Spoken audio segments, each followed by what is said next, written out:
Late at night on July 31st, 2024, around 2 a.m., a loud explosion was heard inside the compound of the presidential palace in Tehran, Iran. It wasn't an ordinary day, nor was the location where the blast occurred typical, because it was the second day of the oath-taking ceremony for Iran's new president, Mossad Pezeshkian. In this lush compound, you can see various royal palaces.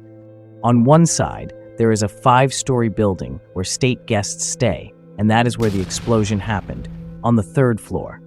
The guest house wasn't just any ordinary place. It was where Ismail Haniyeh, the former prime minister of Palestine and a leader of Hamas, was staying. This was a high-profile murder. Israel's agency is said to be behind the assassination of Hamas leader Ismail Haniyeh, but as usual, Israel and Mossad have stayed silent on the matter. The Hamas leader was taken out inside the compound of the Iranian president while he was under the protection of the Iranian Revolutionary Guard and was there as a state guest. Once again, if this was really done by Israel, then here are a few things to consider. Questions arise about how this operation was carried out nearly 2,000 kilometers away from Israel. Why was Ismail Haniyeh taken out in such a unique way? He had only come to Iran as a guest, while he usually resides in Egypt, Qatar, or Turkey. So why target him specifically in Iran? If we look at a few targeted operations by the Israeli agency Mossad, there is one common thread: fear. Whether it is the death sentence for Adolf Eichmann, bombings of nuclear reactors in Syria, the assassination of Iranian nuclear scientists, or the 3,000-page Hezbollah document in Lebanon. It is not just the Hamas leaders who live freely in Qatar. There are others too.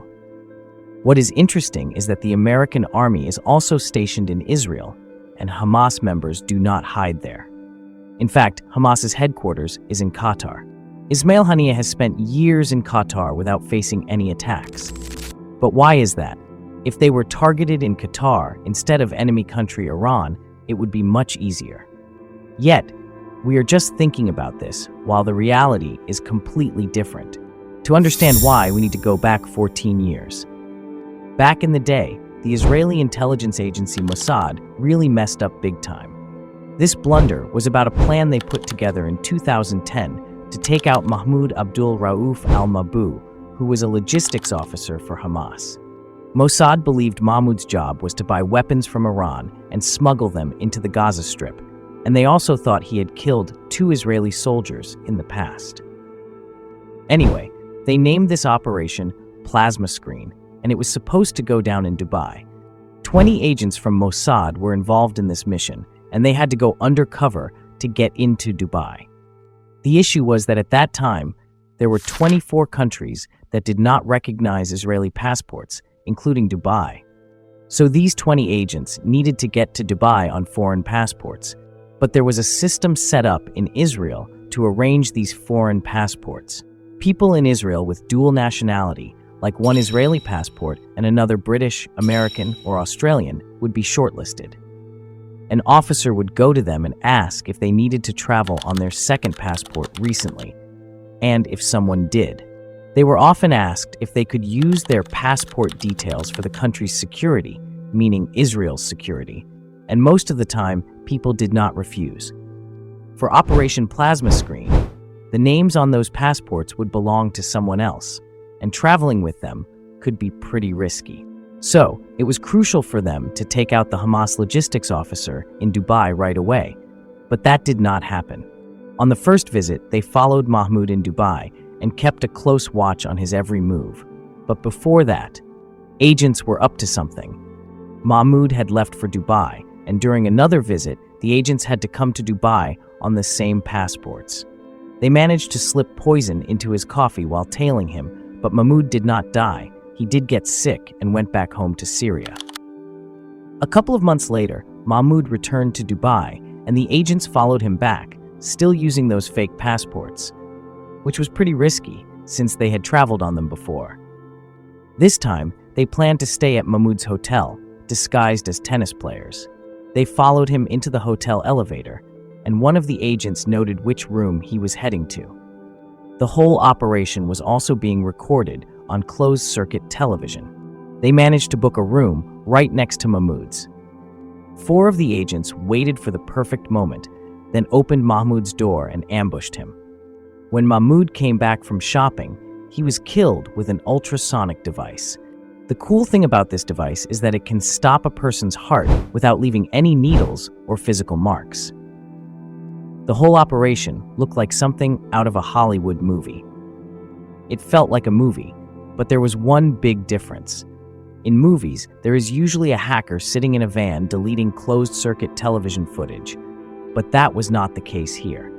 All the agents' movements were recorded on CCTV. They laid Mahmoud down on the bed to make it look like he died of natural causes, and then they all quickly fled Dubai just as they wanted. The Dubai police said Mahmoud died of a heart attack, but Hamas claimed that his death was not natural and that he was murdered. The Dubai police reviewed the CCTV footage and the immigration records were checked, and it turned out that those were the fake passports that got the Mossad agents in trouble. It seems like 20 agents entered Dubai right after Mahmoud, and their entries matched his for all 3 visits. Moreover, within just 2 hours of Mahmoud's death, all 20 agents fled Dubai. The Dubai police issued arrest warrants for them, which was a big shock to those whose real passports had been used. Some were Australian, British, Irish, and German. When they found out that a murder had happened in Dubai in their name, they got really upset. The case was getting international coverage, and these countries started facing a lot of shame because of it.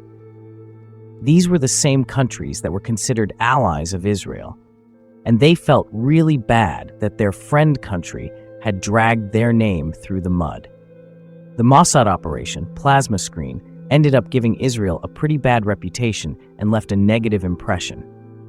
Israel, which actually relies on its allies to have a presence in the Middle East, had broken the trust of its own allies since then. Israel has never missed a chance to upset its friendly countries and allied partners. That is why Hamas has its headquarters in Qatar, because Qatar is not only an ally of the United States, but also supports Hamas. Back in 2011, United States, President Barack Obama personally asked Qatar to host Hamas leadership on its soil. At that time, the United States wanted to negotiate with Hamas, and it was easier to do that in Qatar rather than Iran. That is why it is nearly impossible for Israel to target Hamas leaders in Qatar. When Hamas leaders are not in Qatar, they are usually in Turkey, Egypt, or Iran. Egypt and Turkey are both United States allies, so targeting Hamas leaders there could cause a scandal. But Iran isn't a United States ally, which is why Ismail Haniyeh is often targeted there. They frequently travel to Tehran, and they had the information that whenever they go to Iran, they stay as state guests in the presidential palace compound's guest house. However, they had no idea when Haniyeh would next go to Iran. During this time, an incident happened that was enough to call Ismail to Iran. You might remember that a helicopter crash occurred in Iran a while back, on May 19, 2024, which resulted in the death of the Iranian president. At the inauguration ceremony of the Mossad president, we will definitely invite our main leader, Ismail Haniyeh. A bomb was planted underneath the Mossad complex. This wasn't a timer bomb, it was a remote-controlled bomb set to go off at just the right moment. According to the plan, Ismail Haniyeh was invited to the oath-taking ceremony of the new Iranian president, which is set for July 28th. In 2024, some reports say the bomb was planted 8 weeks before the ceremony on July 28th. The new president, Masoud Pezeshkian, took office and Ismail Haniyeh attended the inauguration. He met with the Iranian supreme leader and then went to the guest house on July 30th. It was pretty easy for Mossad to keep an eye on him because the presidential palace was built by Iran's former Shah near an international ski resort.